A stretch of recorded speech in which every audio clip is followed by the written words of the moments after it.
Bloom's taxonomy was originally developed in 1956 and then it was revised in 2001. Here we are looking at the revised version. This taxonomy provides us guideline to develop measurable learning outcomes. Now, why do we need measurable learning outcomes?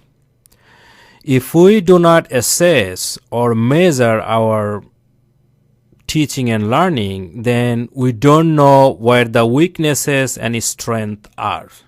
Therefore, we cannot improve without measuring or assessing.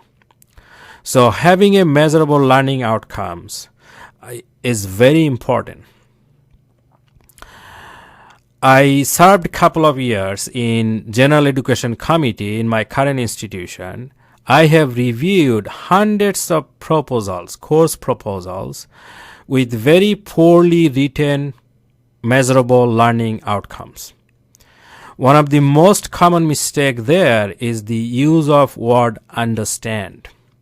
Now, it's not that understand is not measurable. It's not directly measurable. Let me give you an example. Let's say in a history class or history course, the learning outcomes is written like this: understand the history 2000 years back, understand the history between 2000 and 1000 years back, understand the modern history.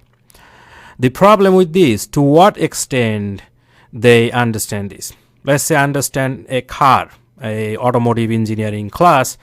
To what extent they understand car? Do they fix it? Can they design it? It's very vague. So this taxonomy guidelines will provide us to write clearly learning objectives, outcomes. Those are measurables.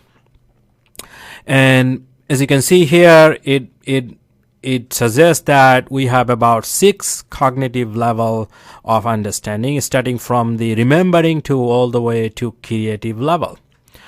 Let's assume that we want to test the students' applying level. So let's say whether the student can apply the knowledge of science and maths in solving engineering problems.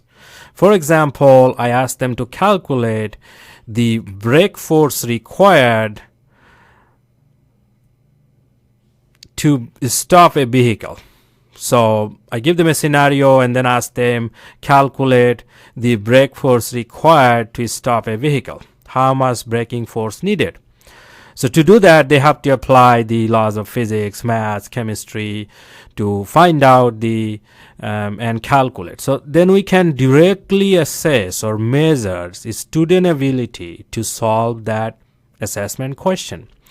So if we use these action verbs that is here, you can also Google these Bloom's taxonomy action verb. Will probably ends up over 1 million pages. So you can use these action verbs at different levels. If you are testing, let's say you are testing at creative level, and then in the senior design project, automotive student, for example, engineering student, they are asked to write the report on their senior design. That's involved very high level cognitive thinking. So that's a very high level of, so then you can assess that how are they able to produce professional quality technical report of their senior design is directly measurable.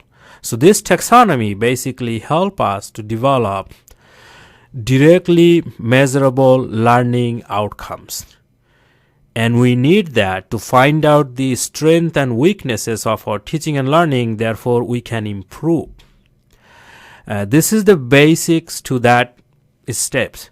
In another video, I will show you a step-by-step process in using an example how to develop measurable learning outcomes. However, Bloom's taxonomy is the basics to that video. So hope this will be helpful to write the measurable learning outcomes for your course.